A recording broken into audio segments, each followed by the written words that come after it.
algo em sua vida que está ocupando o lugar de Deus e você não percebeu. Não é uma estátua de pedra, não é um templo pagão em alguma montanha distante. É algo que você carrega no bolso, algo em que você pensa ao acordar, algo que tira o seu sono à noite. E o mais perigoso de tudo é que tem aparência de bom, de necessário, até mesmo de bênção divina. A Bíblia diz em Ezequiel 14:3 que há homens que levantaram os seus ídolos nos seus corações, não em templos, no coração. E hoje, você e eu vamos descobrir os 5 ídolos ocultos que a maioria dos cristãos modernos adora diariamente sem sequer saber. Vou te fazer 5 perguntas específicas e as suas próprias respostas vão revelar se você também levantou altares invisíveis onde apenas Deus deveria estar. Eu te aviso de uma coisa: se você conseguir chegar ao final deste texto sem se identificar com pelo menos um desses ídolos, ou você é uma das poucas pessoas que realmente vive o que diz Mateus 22:37 sobre amar a Deus com todo o seu coração, com toda a sua alma e com toda a sua mente.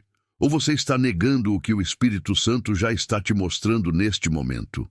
Fique até o final, porque a última pergunta é a que vai decidir tudo. Comecemos com o primeiro, e este dói. O primeiro ídolo oculto que adoramos é o ídolo da aprovação humana. Soa inofensivo, não é? Mas escute o que diz o apóstolo Paulo em Gálatas 1:10. Porventura procuro eu agora o favor dos homens, ou o de Deus, ou procuro agradar a homens? Se estivesse ainda agradando aos homens, não seria servo de Cristo. Paulo deixa claro como a água. Você não pode servir a Deus e estar constantemente buscando que as pessoas te aplaudam. Mas olhe ao seu redor. Olhe para as redes sociais. Olhe como publicamos um versículo bíblico, uma foto na igreja, um momento de oração. E depois, verificamos quantas pessoas deram like, quantos comentaram, quem viu a nossa história. E se não recebemos a validação que esperávamos, nos sentimos vazios. Nos sentimos rejeitados. Você percebe o que acabou de acontecer? Você deu à opinião de outras pessoas o poder que só Deus deveria ter sobre a sua paz. Deixe-me dar 2 exemplos que você vai reconhecer. Primeiro, o cristão que publica conteúdo edificante nas redes sociais, mas passa os 30 minutos seguintes verificando compulsivamente quantas pessoas interagiram com sua publicação. Se muitos responderam, sente-se abençoado, usado por Deus, importante. Se ninguém responde, sente-se invisível, questionado, talvez até zangado com Deus. Vê o ídolo. Não estava servindo a Deus com aquela publicação, estava servindo à sua necessidade de validação. Segundo exemplo, a pessoa que tem uma convicção clara sobre alguma verdade bíblica, mas no momento em que sente que será julgada, criticada ou rejeitada por mantê-la, começa a suavizar a sua postura, começa a modificar o que crê para se encaixar. E justifica tudo dizendo é que é preciso ter sabedoria, quando na realidade o que existe é medo de perder a aprovação. João 12:43 diz algo devastador. Porque amaram mais a glória dos homens do que a glória de Deus. Mais. Não diz que amavam ambas as coisas igualmente. Diz que amavam mais a aprovação humana do que a de Deus. Então deixe-me fazer a primeira pergunta reveladora. E quero que seja brutalmente honesto consigo mesmo. O que te dói mais? Decepcionar a Deus ou decepcionar as pessoas? Se a sua resposta imediata não for decepcionar a Deus, você acabou de descobrir o seu primeiro ídolo. Mas esse ídolo é fácil de identificar comparado com o seguinte. Porque o seguinte tem aparência de responsabilidade, de maturidade, até mesmo de sabedoria bíblica. O segundo ídolo oculto é o ídolo do conforto e da segurança material. E este é brutal porque nos ensinaram que é virtude. tem que ser responsável, tem que planejar, tem que garantir o futuro da nossa família. Tudo isso é verdade. Mas algo se tornou ídolo quando tira o seu sono mais do que a presença de Deus. Jesus foi claro em Mateus 6:24. Ninguém pode servir a dois senhores, porque ou há de odiar um e amar o outro, ou se dedicará a um e desprezará o outro. Não podeis servir a Deus e às riquezas.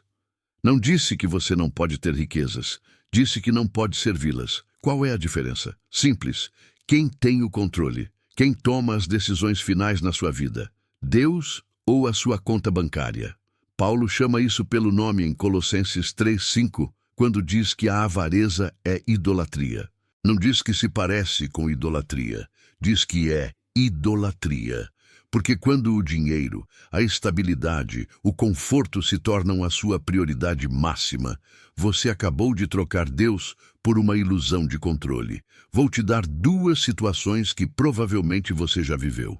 Primeira, o cristão que constantemente fala de confiar em Deus e que Jeová é o seu provedor, mas entra em pânico absoluto quando a conta bancária baixa de certo número. A sua oração muda. A sua paz desaparece, a sua fé evapora. Por quê? Porque a sua verdadeira paz nunca esteve em Deus. Estava no saldo da sua conta. Deus era o plano B emocional. O dinheiro era o plano A funcional. Segunda situação. A pessoa que recebe um chamado claro de Deus. Pode ser uma mudança de carreira, uma mudança para outra cidade, dedicar-se a um ministério. E a primeira coisa que faz é calcular. Calcular quanto vai perder. Calcular se será viável economicamente. E depois de todos os cálculos, encontra razões espirituais para não obedecer. É que tenho que cuidar da minha família. É que Deus também quer que eu seja prudente. É que não senti paz. Mentira. O que você não sentiu foi segurança financeira. E escolheu a segurança em vez da obediência. 1 Timóteo 6:10 diz que o amor ao dinheiro é a raiz de todos os males. E alguns, nessa cobiça, se desviaram da fé e a si mesmos se atormentaram com muitas dores. Então aqui está a sua segunda pergunta reveladora. Se Deus te pedisse hoje que deixasse tudo, a sua estabilidade, o seu conforto, a sua segurança material, e o seguisse para um lugar de incerteza econômica, mas de absoluta certeza espiritual, você iria? Ou encontraria desculpas que soam espirituais para ficar onde está? A sua resposta acabou de revelar quem é realmente o seu Deus. E agora vem o ídolo que até os líderes cristãos adoram sem perceber. O terceiro ídolo oculto é o ídolo da identidade. E este é perigoso porque estamos falando de coisas boas. O seu trabalho, o seu ministério, o seu papel como pai ou mãe, a sua posição na sociedade. Coisas que Deus abençoa. Mas algo bom se torna Deus quando você define o seu valor por isso, em vez de defini-lo por Cristo. Ezequiel 14:3 diz que há homens que levantaram os seus ídolos nos seus corações, não fora, dentro. Isso é exatamente o que acontece quando a sua identidade completa está ancorada no que você faz, em vez de quem você é em Cristo. Paulo entendeu isso de uma maneira radical. Em Filipenses 3:7-8 diz que todas as coisas que antes considerava lucro, agora as considera perda por amor a Cristo. Ele era fariseu, tinha status, tinha educação impecável, tinha identidade religiosa sólida e chamou isso de lixo comparado com conhecer a Cristo. Deixe-me mostrar como isso se parece na vida real. Primeiro exemplo, o pastor ou líder de ministério que entra em colapso emocional quando a sua igreja não cresce, quando as pessoas vão embora, quando o ministério não tem o impacto que esperava. Por que o colapso? Porque a sua identidade completa estava em ser o pastor de sucesso, o líder influente, o servo usado por Deus. E quando isso balança, o mundo inteiro dele balança. Mas se a sua identidade estivesse em Cristo e não no ministério, poderia dizer como João Batista: É necessário que ele cresça e que eu diminua. Segundo exemplo, o pai ou a mãe que idolatra os seus filhos. Sim, ouviu bem, idolatra, não ama, idolatra. Qual é a diferença? Quando você chega ao ponto em que está disposto a desobedecer a Deus pelo bem deles, quando sacrifica a obediência a Cristo porque tenho que protegê-los, quando a sua paz completa depende de que eles estejam bem, bem-sucedidos, felizes, você acabou de colocar os seus filhos no trono que pertence apenas a Deus. E o trágico é que você acha que isso é amor. Mas o verdadeiro amor sempre coloca Deus em primeiro lugar, porque só desse lugar você pode realmente abençoar aqueles que ama. Aqui está a sua terceira pergunta, e esta vai doer. Se Deus te tirasse hoje aquilo que te define, o seu trabalho, o seu ministério, o seu papel como pai ou mãe, a sua reputação, a sua posição, quem você seria? Teria identidade ou desmoronaria? Porque se você desmorona quando perde o que faz, é porque o que você faz se tornou o seu Deus. E Cristo já não é suficiente para você, mas há um ídolo ainda mais sutil que este, um que se disfarça de espiritualidade e responsabilidade. O quarto ídolo oculto é o ídolo do controle. Este é o ídolo da pessoa que diz confiar em Deus, mas precisa ter resposta para tudo, plano para tudo, certeza para tudo. A Bíblia diz, em Provérbios 16:9, o coração do homem planeja o seu caminho, mas o Senhor dirige os seus passos. Note algo importante. Não diz que não planejemos. Diz que planejamos, mas reconhecemos que é Deus quem dirige. O problema começa quando planejamos, mas não estamos dispostos a soltar o controle. Quando precisamos ter o plano B, o plano C, o plano D, porque no fundo não confiamos que Deus realmente vai agir. Jesus ensinou sobre isso em Mateus 6, quando falou da ansiedade.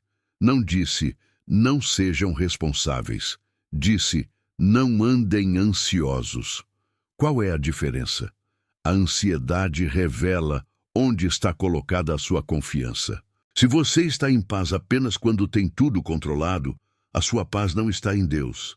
Está na sua ilusão de controle. E essa ilusão é um ídolo. Te dou duas situações concretas. Primeira, o cristão que ora fervorosamente por algo, mas já tem todo o plano alternativo preparado porque vai que Deus não responde como eu espero. Ora, mas não espera. Pede, mas já decidiu o que vai fazer se Deus disser não. Na teoria, confia em Deus. Na prática, confia nos seus próprios planos de reserva. Segunda situação.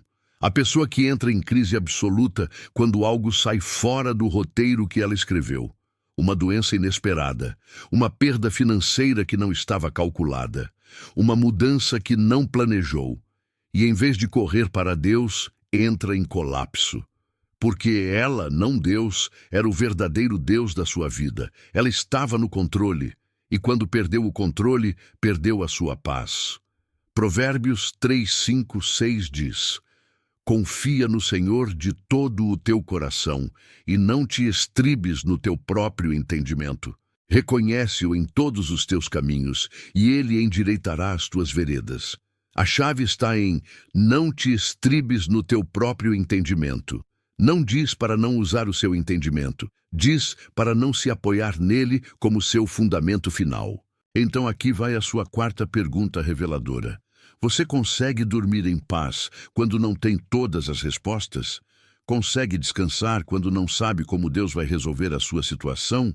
Ou precisa ter tudo resolvido, tudo controlado, tudo garantido para finalmente sentir que Deus está no controle? Se você precisa controlar para ter paz, o controle é o seu Deus, não Cristo. E agora chegamos ao último ídolo.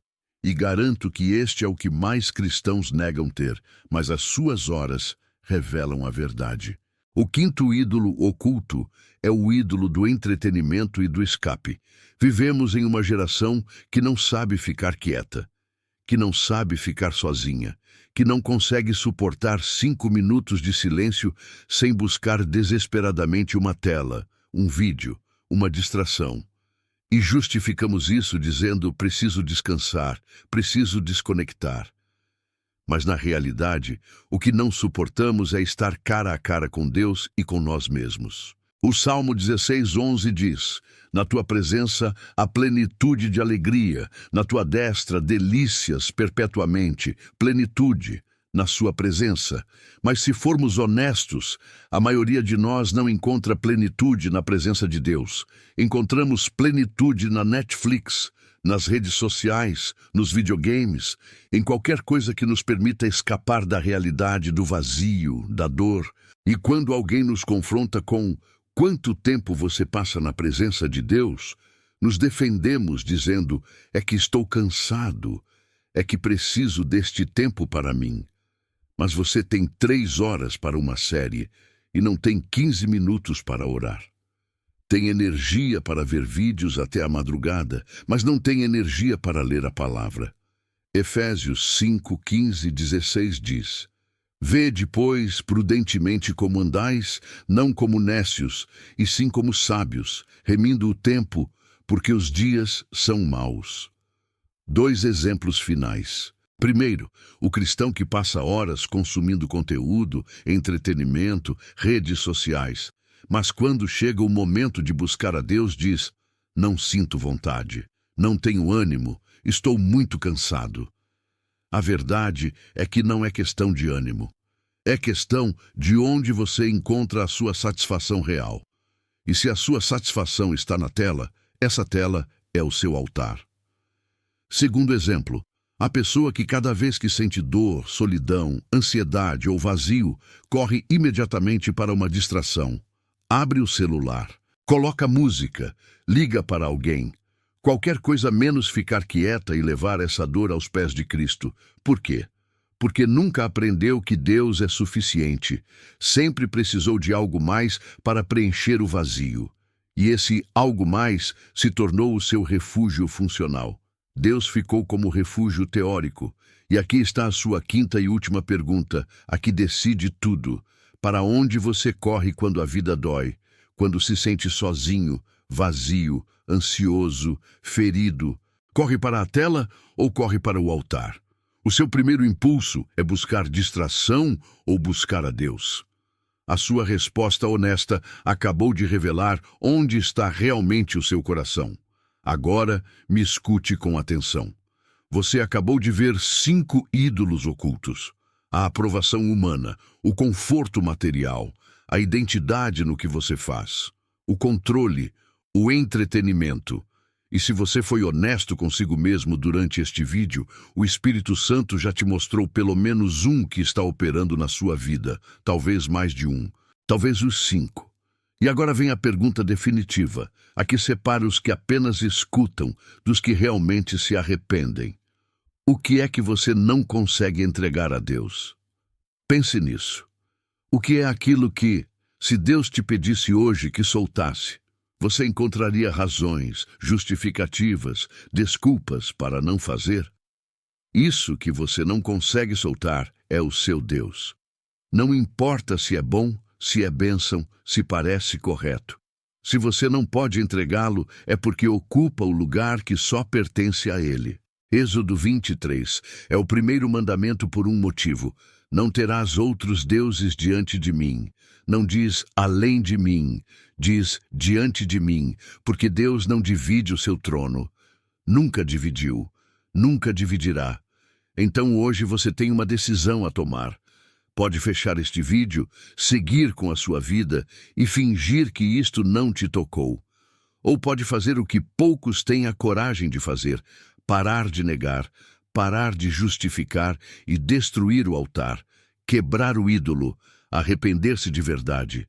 Não é fácil, vai doer, porque significa soltar coisas que você ama, que te dão segurança, que te definem. Mas deixe-me te dizer algo que mudará a sua perspectiva.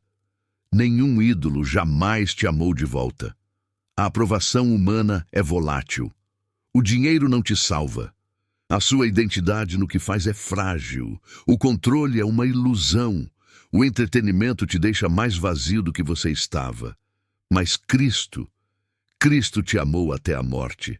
E quando finalmente você o coloca no centro, quando destrói os altares falsos e entrega tudo a Ele, descobre o que sempre foi verdade. Só Ele é suficiente. Se você sente que Deus está te chamando a renunciar a um desses ídolos hoje, não espere. Não processe isso durante semanas. Faça agora. Você pode orar algo tão simples como isto.